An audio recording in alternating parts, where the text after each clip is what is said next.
What's going on, Crypto Land? My name is Phil. This is the Fun with Crypto podcast.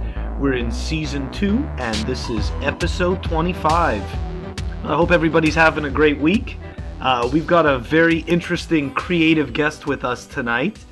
He goes by the name of Brekkie Von Bitcoin, or CryptoBrekkie on Twitter.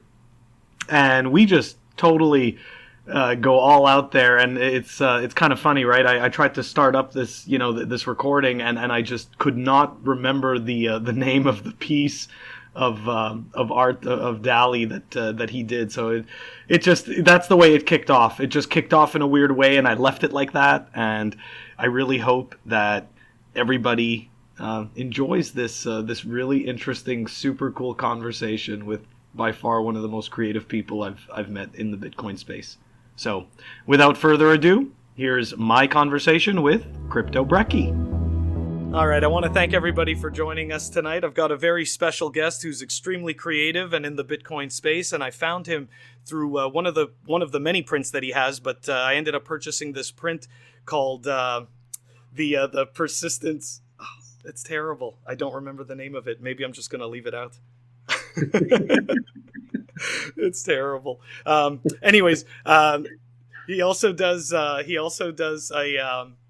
YouTube series called Blockchain and Morty, and I really find his tweets super interesting, and he really puts out a lot of really creative material, and I think it's awesome that he's doing this in the Bitcoin space and helping to push Bitcoin out there in the mainstream. And I'd like to give a warm welcome to CryptoBrekkie. CryptoBrekkie, thank you so much for joining us on the Fun with Crypto podcast. You're more than welcome. Everyone, Brekkie Von Bitcoin here. I go by CryptoBrekkie, at CryptoBrekkie on the Twitters and the Instagrams and all that fun stuff. Just really happy to be here. So, Dankeschön. Thank you very much for joining us. Although I am having a little bit of a difficult time understanding you, this is going to be is there any way that you can do an English accent? Well, I can't do like English, but I can try like an American accent. If you can do that. Yeah. I did that once on one podcast, and now they keep asking me to do it for some reason. So, hold on. American. Yeah. Hold on. Yeah. Okay. All right. We're good. How's this? Is that good? You understand me now? I understand you totally.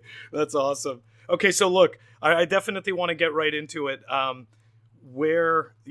did this happen? How did you get into Bitcoin? Like, I see you as a very creative, like very out there personality, and you put out like some controversial stuff too. Like you get a lot of feedback. So, where did this all begin? How did you become you? Controversial. Well, we got to get into that. I don't know what's controversial. Well, no, not bad controversial, but I just mean sometimes you'll put out something in like good nature. Provocative. Exactly. Provocative is maybe the better way to explain it. Sure. So how did I get into all this fun stuff? That's a really good question. So I definitely heard about Bitcoin when I was in college, in university back in the day. I think almost like as it was like, maybe not right when it came out, but definitely maybe in 2011 or 2012, I definitely knew about it. I originally bought 2 Bitcoins. This was in 2013. I bought them at the top, and then Gox happened, and we totally crashed. And at the time, I didn't know what a blockchain was. I didn't know what proof of work was. I don't even think I knew who Satoshi was. Well, we still don't know who Satoshi is, but I hadn't heard of Satoshi. And it was basically, I got into it because, the idea of digital money just made complete sense to me. Like I played there was a brief moment in time where I was addicted to World of Warcraft. So I understood like in-game currencies, and I was like, okay, this makes sense. And I definitely got, bit by a little bit of the price action going on, and I FOMO'd in. And also I was traveling. I was about to go live in Russia for a little bit of time. And I was thinking to myself, my family has some like history doing business in Russia, and we know how like the banks there basically suck, and the government can take your money and all that. And I was like, you know what? I want something that no one can take away from me.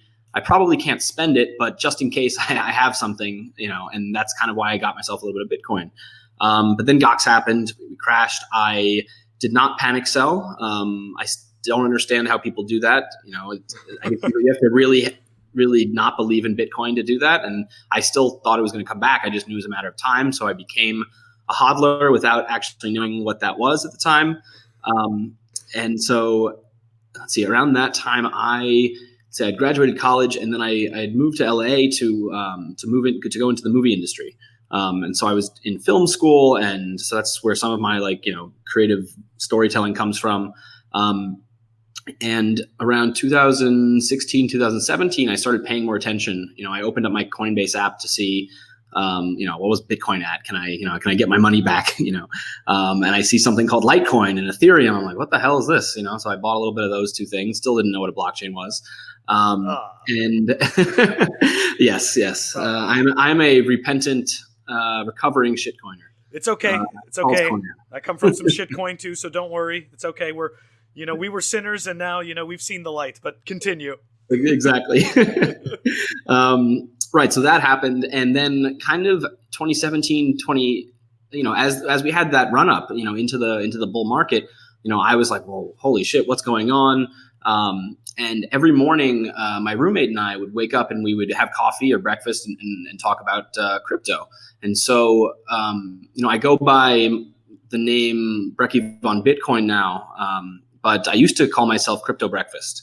And that was actually a reference to the fact that, one morning he texts me crypto and breakfast. I'm just like, that's an interesting combination of words. And I went out and made my first video. And at the time, so basically, I didn't know about crypto Twitter at all. I kind of was against Twitter, and I was only on Instagram. And I wanted to do something creative that wasn't, movies at the time, because movies take forever to make and no one ever watches them. And, I needed something short form. And so I was becoming obsessed with crypto, and I was really, really angry at all the scammers and bad actors that I was seeing.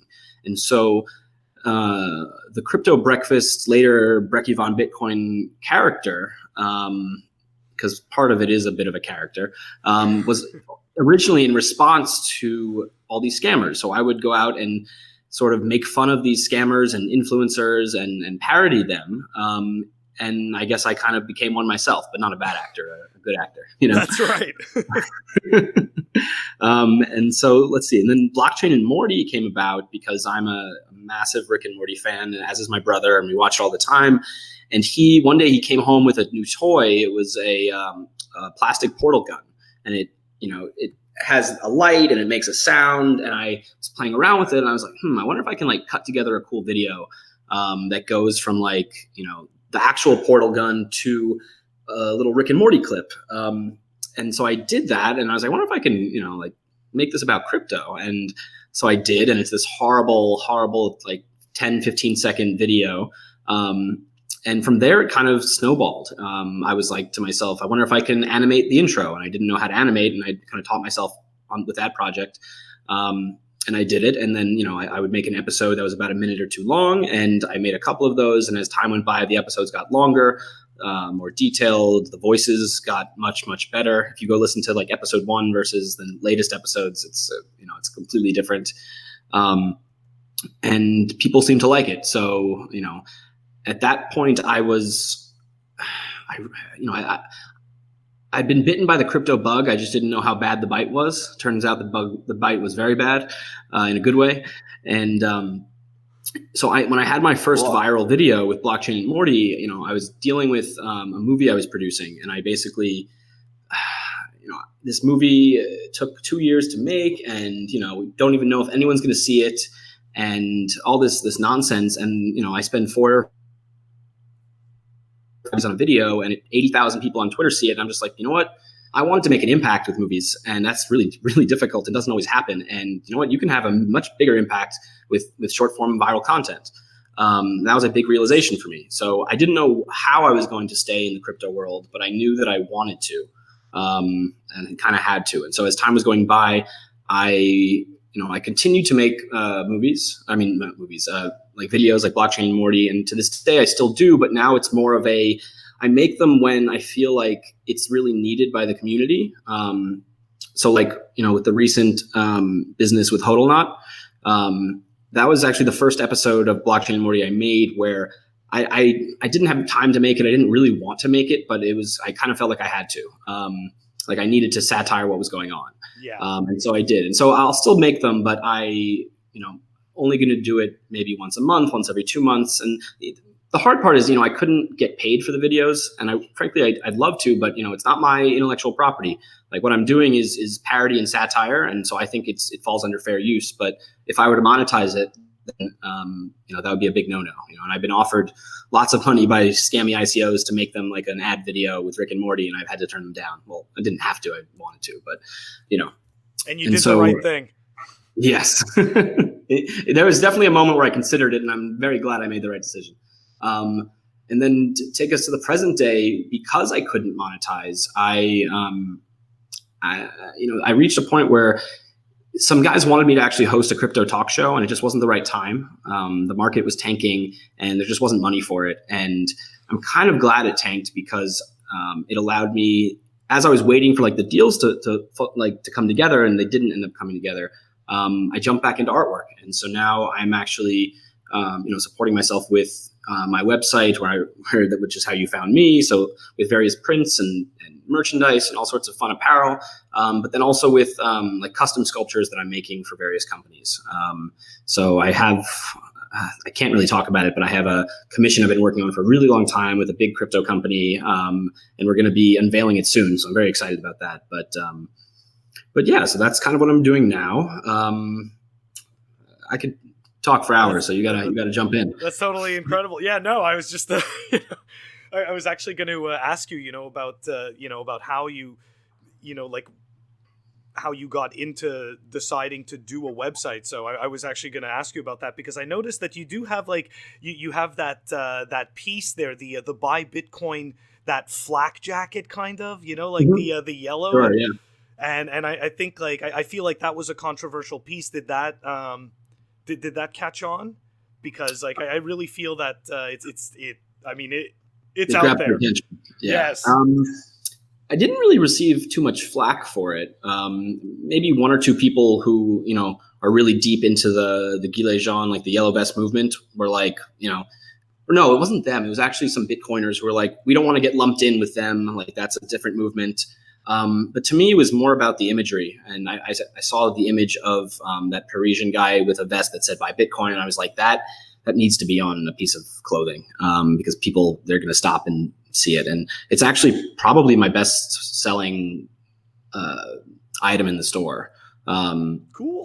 I've sold a bunch to I'm not going to share their info, but I actually sold some to like some core devs and some like people working on Bitcoin. I saw the name and I was like, oh, I know that person. That's cool.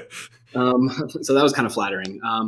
But yeah, the website came about purely because I was in between projects. I was waiting for this deal to hit, and I was like, I need to build something. I need to monetize. I need to get another creative outlet. So I saw I saw that you, if I'm not mistaken, like you did some kind of candle artwork as well. I was kind of in that period where I took like 3 weeks of time. It was like winter break and no one was here, and I was just like, I'm going to work on artwork and just see what I can make. And so I made this mold of like a Bitcoin symbol, and I realized, I make resin pieces with it, which I'm selling, but I was like, oh, I can make candles. And there's the whole idea with green candles and red candles and trading. So I made a set of green and red candles, and I don't think I'm actually going to sell them. I might make them for friends and do giveaways and that kind of thing, just because it's labor intensive and the ROI just isn't great on them, but they're fun. So let me ask you this though, besides the artwork and everything that you do for Bitcoin, getting, spreading the word out there organically, do you like, are you into the tech at all? Like Lightning, or do you like any of that, or do you? Sure. So I'm still learning. I've we all are. Yeah, we all are. I still have Mastering Bitcoin sitting on my bookshelf, and I'm too daunted to actually get into it. But no, I've set up a Lightning node on a Raspberry Pi. I've set up another node on a desktop using Pierre Richard's node launcher. I'm a huge proponent of Lightning. I'm really excited by what it's doing. I'm actually lucky enough to have a friend who lives down the street who is a blockchain dev. He was a Stellar dev, and now I'm bringing him over to Bitcoin. So we're working on a Lightning gaming application together. So I'm not a coder. It's on my schedule, like literally on a piece of paper here. I'm trying to code a Telegram bot for my Telegram channel, but I'm nowhere near technical enough to do that yet. But learning and interested in it. I'm a kind of a logical person, and the logic of coding really appeals to me. So one day, but that's my focus. I'm also not a coder either. I come from a network background, like network administration. So I'm technical, but I can't write code for shit. I mean, everything I've ever written never works, and I've said that on multiple podcasts. And I guess I'd say that I'd like to be a great coder one day, but the reality is that I will never spend the 10,000 hours that it takes to even get good enough to write something that runs. Yeah. I have this pipe dream of, I'd love to say one day that, oh yeah, I have a commit to the Bitcoin GitHub, but that's probably not going to happen. My mom has this phrase, a shoemaker should make shoes. And I don't totally buy it, the whole idea that, I think if you wanted to put the 10,000 hours in, like anyone can learn to do anything. Yes. To some extent, natural talent is different, and what you're best at is a totally different thing. But, they say you can't, teach an old dog new tricks, but I don't buy that. I think anyone can learn and relearn, and yeah. It has to. I mean, obviously, I think to your point. I mean, it also has to do with desire, right? Like you really do. Like let's be honest. Like you didn't end up doing what you did, like with your website and having Blockchain and Morty because you didn't have a desire for this. Like that comes from a passion, and I think that yes, like you can learn if you're passionate enough. It has to do, I think, with overcoming adversity. How passionate and how willing are you to overcome that, whatever adversity stands in your way, to learning that talent or whatever it is. Because I mean, I'm also not I'm not artistic in any way. Like I look at a lot of the stuff that you make, and it's like, it's amazing. I could never make anything like that, and it's okay. I know that I'm not good at that, but I love Bitcoin, and I figure I can do a podcast because I'm good at tech. So at the very least, I can put together audio and, send it out. So far, so good. I'm having fun. So exactly, and I still get to be, you still get to be involved, and you still get to be in the, in the know and making sure that you're not falling behind on the tech. Well, that's also one of the things that I try to remind people of all the time, and I'm a firm believer in, is that Bitcoin is a movement, and there's been this whole toxicity thing on Twitter lately, and hardcore maximalists being like there is no Bitcoin culture and all this kind of nonsense, and I'm just like, I don't know that I agree with that. I don't think anyone can say what the culture is. That's pompous, but Bitcoin has created and spawned all these wonderful things that surround it, and people like you, like me, like anyone. I know a guy who loves wine. He really loves drinking wine, and he I think he's on YouTube, but he basically talks about which wine gets paired with which cryptocurrency. And you know what? That's not a technical thing. He's not solving anything, but he's having fun, and he's spreading knowledge and awareness. And people say that the code speaks for itself, and I think the Bitcoin code does, but without people, the code doesn't matter. It can't. None of this exists without us. So everybody's important. Everybody matters. Some more than others, but everyone's contributing, and that's what matters. Okay, so I want to go back to something you just said right there about the Bitcoin culture and toxic maximalists and everything. And yes, I totally agree. That's definitely a big theme going on again. It always seems to be these themes coming back, and of course now they're getting more and more developed because there's bigger and bigger audiences, and there's more and more people partaking in these discussions. Mm-hmm. So, okay. So I had this discussion, and not just me. We actually with Ansel Linder, who does Bitcoin and markets. He has this Bitcoin banter thing that he does every month, where a whole bunch of us get together and we all talk about different goings on with Bitcoin. And one of the other podcasters who you may listen to his podcast, it's Citizen Bitcoin, and it's a really great podcast. If you haven't listened to it, check it out. And he he was talking about something, and I know his idea has slightly changed, but I don't want to speak for him, about the social contract of Bitcoin. And people say there's no such thing as that, and it's all bullshit and this and that. And I can see both sides of the argument, because at the end of the day, Bitcoin is about, like a store of value. It's about, it's about money. And, whether people want to accept it or not, it is about greed.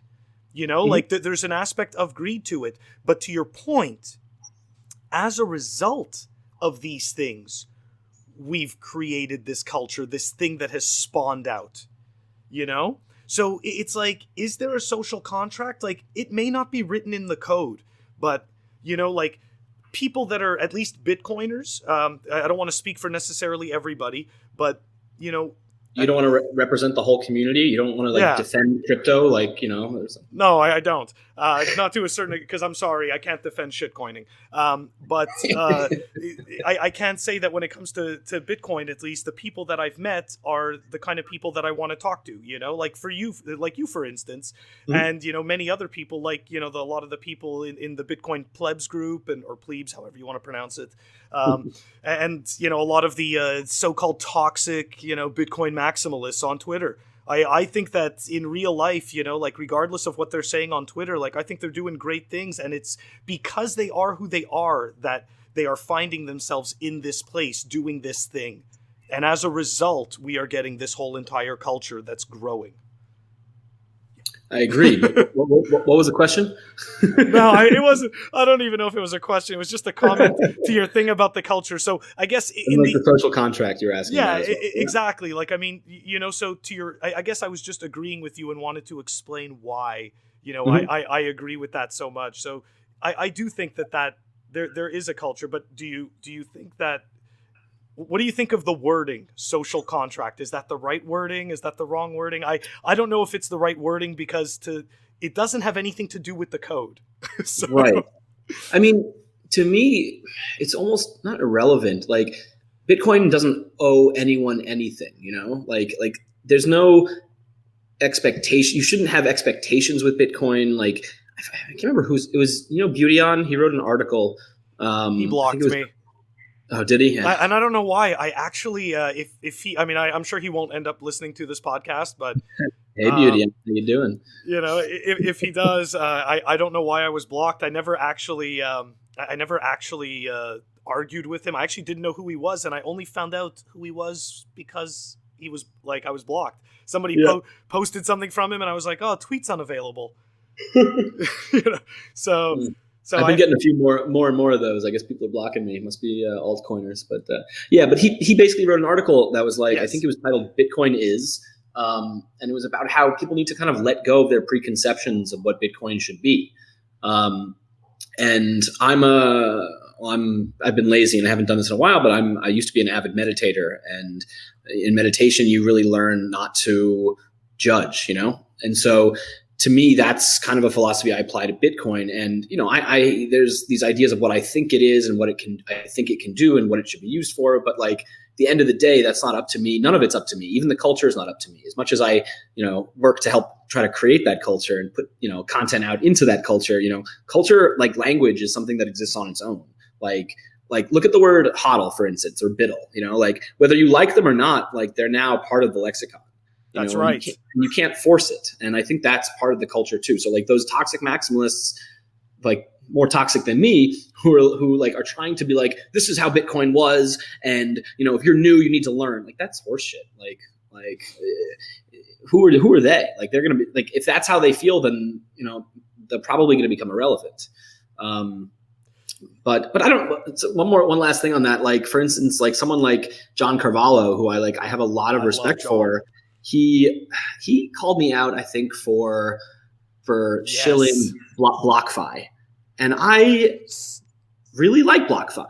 I use it.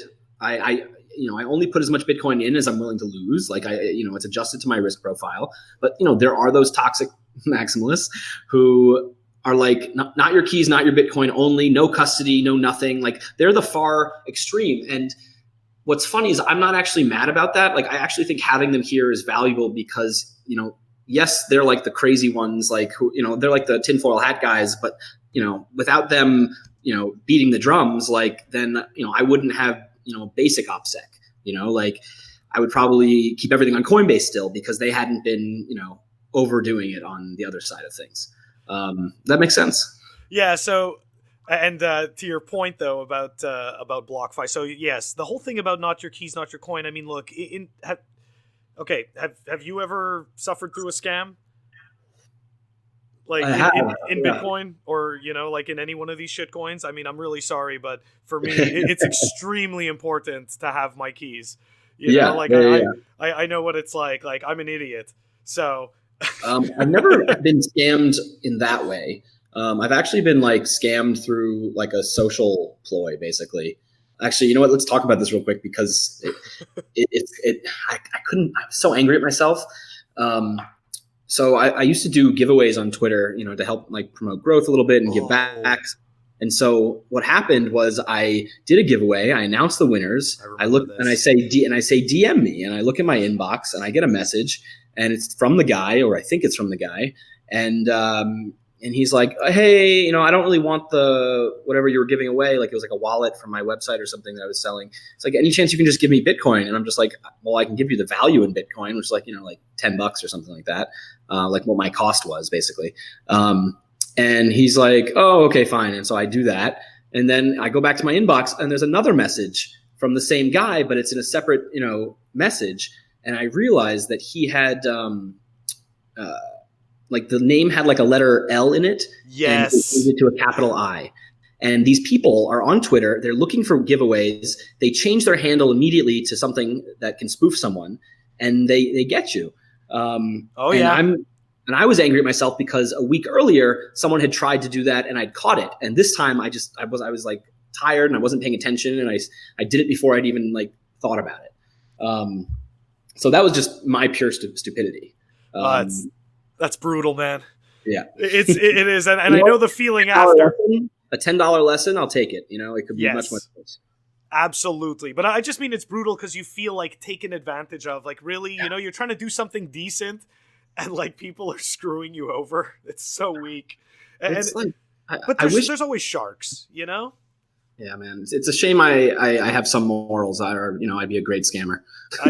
Don't worry. It's okay. You're not missing anything. I can tell you, you know what? I know a lot of scammers, and in the end, it always catches up to you. I don't care if it takes 30 years. Yeah, man. It feels much better to build something and to own it and to actually, see the fruits of your labor and not just steal from people. I don't know how you can feel good about yourself by doing that. So, you know what? It's important. It's important. My father told me this. You got to be respectful to the people on the way up because you're going to see every single one of them on the way down. Mm-hmm. And it's absolutely true with every person, in every walk of life. Like, you know what I mean? It's you respect yourself, you'll respect others, and as a result, it's a positive feedback loop. Mm-hmm. But I want to go back to something that you said, because I love John Carvalho, of course, and I totally recall that Twitter conversation. Okay. and of course it was obviously, it's like, it's so tough because, it's like BlockFi. It's like, sure, they're doing the stuff with Bitcoin, but there's some serious shitcoinery going on over there, and it's like, the problem is, I think they're not into the culture. Like, yes. Like back to like, can you say what the culture is? Can you force it? Like, ideally, yes, it is ideal that everyone has their own keys, everyone is their own bank, everyone runs their own node. And I think we should encourage that. But people are going to do what they're going to do. Like, yes. You have to accept that. They are going to do what they're going to do. And there's another one that's doing it also, which is Celsius Network. I don't know if you know who they are. But oh, yeah. I'm instead of putting all my eggs in one basket, I split some of them between both. So I'm a little safer. So not financial advice that doesn't make you safe at all. I actually, in one of my previous podcasts, I had talked about Celsius Network because I did my research. I looked up Alex Mashinsky, the guy. I mean, listen, don't get me wrong. I know we're supposed to trust, not verify. He's not a scammer. He's the guy that created VoIP, the VoIP protocol. Mm-hmm. He's not a dumbass. And he even specifically says the reason why we can give the rates we're giving is because we're not taking what the banks take. Mm-hmm.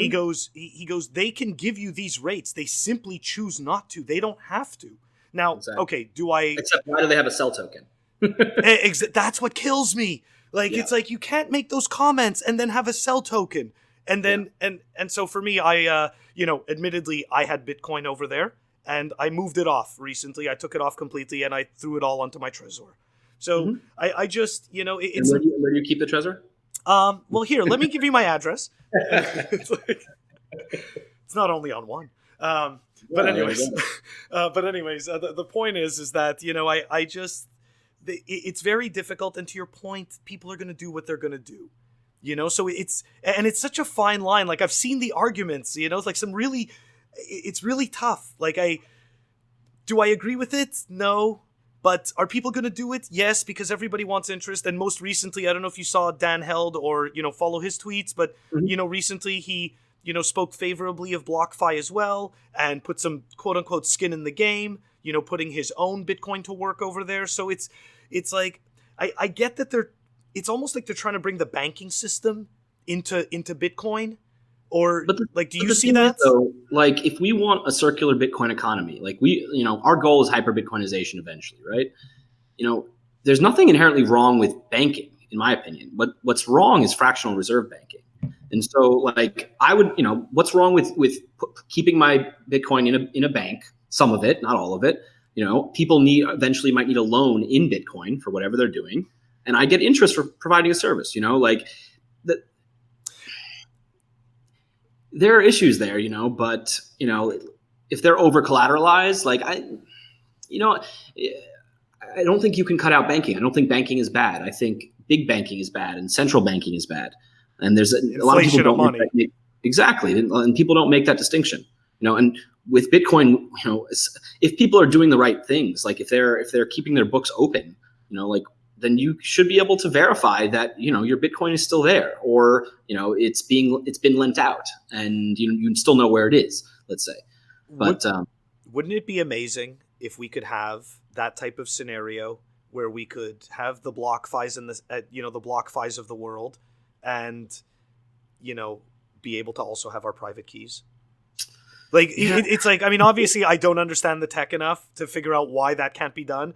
But I'm trying to figure out, like, okay, so nobody wants this. I shouldn't say nobody wants this, but the toxic maximalists and some of, like, and I'm sure some core devs who actually know how to write code, they, like, why don't they just create an engine that, that can allow us to have our private keys and be able to, quote unquote, loan out our Bitcoin or whatever it is. I mean, like, fine, why not? They're too busy arguing about the culture. It's it's not our fault. It's like, why not? Yeah, so I definitely find that tough. But okay, so let me ask you this though: for any noobs coming into the Bitcoin space, what are your what's your advice? Some noobs coming into the space, they're getting into Bitcoin. What are CryptoBrekkie's what's CryptoBrekkie's list of not getting screwed? Not getting screwed, or doing the right thing. I mean, I think just education first, go read the Bitcoin Standard, go read the Internet of Money, like, hands down, start with those. They're incredible. I have some friends who, like, other people in the space who, like, they have, they're not Bitcoin maximalists per se, but they love Bitcoin, and, like, they haven't read the Bitcoin Standard. I'm just like, are you kidding me? Like, I've told you 10 times, you still haven't done it, and you're preaching the good word, but you don't even know what you're saying. Like, go teach yourself, go learn, go read everything as much as you can. Like, there's so many resources out there. And also, like, don't be afraid to ask questions. Like, there's so many people, like, as an example, like, I'm working on this Lightning app, and there are some legal issues, around using Lightning in gaming. Is it going to be considered gambling? Like, if there are payouts, like, we're still figuring certain things out. And you know what? Maybe it's because I have, like, somewhat of a following and that people will respond to me. But, like, I found that, like, even in the early days before my account grew a bit bigger, like, if you reach out to someone in Twitter, you don't waste their time with a long message, and you say, hey, I have a few questions about X. Would you mind helping me out? Most people are totally happy to help you. Like, I reached out to Jake Travinsky, like the kind of well-known crypto lawyer, and I reached out to Lightning Koala, who built Lightning Chess, and, like, within a day they were like, hey, I'm happy to help. Here, you should talk to this lawyer. Oh, here's all the research I did. Like, everyone in Bitcoin, at least, is incredibly welcoming if you know how to speak their language. I think you said the key right there. Yeah, it takes some time sitting on the sidelines to absorb that famous culture we keep talking about. But yeah, so there's that. Don't use Coinbase. That's number one. Buy Bitcoin with the Cash App if you live in the United States. Yay. And even like little things like if you like. I hate to keep shilling things, but like if you don't want to buy Bitcoin right now, use Lolly. Use there's so many, like you can earn Bitcoin just by making purchases. Like these are amazing new tools that didn't exist when I first got into Bitcoin. Like, I remember going to like a Bitcoin faucet and getting, 1 or 2 Satoshis back in the day. Like that was bullshit and didn't feel real. And now I can go online and, buy a pair of sneakers and get some Bitcoin for it. Like that's amazing. So, yeah, don't be afraid. Dollar cost average. Stay away from shitcoins. It's pretty simple. It's not that hard to be a good Bitcoiner, I think. Don't argue with John Carvalho unless you really know what you're talking about. That's it. It's funny. It's funny that you say that, though. It's like I thought that it was easy too, and I totally fell down the rabbit hole of shitcoinery. So it's how it goes. I started getting into altcoins before I understood Bitcoin. Like that's just what it was. I was just my mistake too. Enough about Bitcoin. Yeah. Like I didn't see the value in proof of work as opposed to proof of stake. I hadn't done my research. Definitely for all the newbies, listen to your podcast, but also go listen to Tales from the Crypt. Oh yeah, I always mention Tales from the Crypt. Oh, hands down, that no offense, my favorite podcast. No, not at all. I interviewed Matt Odell not even 2 weeks ago. So I actually have a great story about Matt Odell. So funny enough, I was going to a wedding down in the Caribbean. And I'd become friends with Matt and Marty a little bit on Twitter just by talking to them and all that fun stuff. And I get a message from Matt. It's like, are you going to so-and-so's wedding? And I'm just like, what do you mean am I going to that wedding? Are you going to that wedding? And it turns out he's related to one of my best friends from college. So hopefully the last time I fanboy around him, but I got to spend a weekend down in the Caribbean drinking rum with Matt Odell on a boat, listening to crypto conspiracy theories. And I basically had a 48-hour Tales from the Crypt personal podcast. It was amazing. Okay, that is by far one of the freaking coolest things I've ever heard. Yeah, I mean, seriously, that is awesome because he is such a cool guy, and it was that is incredible to get to spend that amount of time with him and getting to shoot the Bitcoin shit constantly. Yeah, and it was funny because I'm sure he was shit, I'm going to be the Bitcoin guy at the wedding like usual, and I was shit, I'm going to be the Bitcoin guy at the wedding. So instead, we would tag team evangelizing different people, or we'd be talking about it, and someone would come up and be like, oh, what's that? And one of us would be like, well, let us tell you, That's fantastic, man. That is awesome. Thank you so much for sharing that. That's so cool. Yeah. Oh my gosh. Okay, so look, if anybody wants to reach you on Twitter, I'm obviously going to post your handle in the show notes, and I'm going to post a link to your YouTube in the show notes and your website in the show notes. But if people want to reach you, what's the best way to reach you? I basically live on Twitter, so send me a DM at CryptoBrekkie. That's BREKKIE. If it's crypto related or you have questions, I'm not an expert, but always happy to talk about crypto and crypto artwork and all sorts of fun stuff. What else? Oh, I'm going to plug one thing. Although it's not coming out for a little while, I'm going to be hopping onto a startup as the creative director. It's going to be called Change Crypto. And basically what we're going to be doing is putting out the very first brick and mortar crypto stores. And what that means is basically aesthetically think like the Apple Store, but for crypto. So basically selling, all the latest gadgets and gizmos, hardware wallets, and t-shirts, apparel, and artwork. And, if hopefully we're going to have a Hodl Fuel cafe in there, and, maybe a WeWork space, and even a Geek Squad that'll come and set up your node at home and educate you. And the whole idea is basically we want to put a brand new present a clean face for crypto to the world, a safe place to learn, and not a lounge sponsored by Bitcoin.com. Also, newbies, stay away from Bitcoin.com and Roger Ver. He was cool back in the day, and now he's not. But yeah, so that's really exciting. Cool. Also, if you're hearing this about Change Crypto and you have a really cool crypto product, shoot me a DM because I'm trying to aggregate all the cool crypto merch out there so we can get it in the stores and help change crypto. Very cool. Very cool. So I just want to thank you again very much, for your time. I really appreciate it. Thank you for coming on my show. And thank you for having me, man. This was one of the more fun podcasts I've been on. It's always good to talk to Bitcoiners. Oh, cool. I really appreciate it. And hopefully I can have you on again. Take care. Thank you. Thanks. So I hope everybody enjoyed my discussion with CryptoBrekkie. I definitely did. It was totally unexpected in terms of just how it was going to go. I really enjoyed talking with him. I mean, he's definitely one of the people that I look forward to seeing his tweets, because I know he's going to definitely say something that's either going to make me smile or just make me laugh like crazy, or just make me wonder. So anyways, I'm going to put links to his videos in the show notes and links to his Twitter in the show notes. And of course, if anybody wants to get in touch with me, I'm on Telegram and Twitter. It's at CoinIcarus.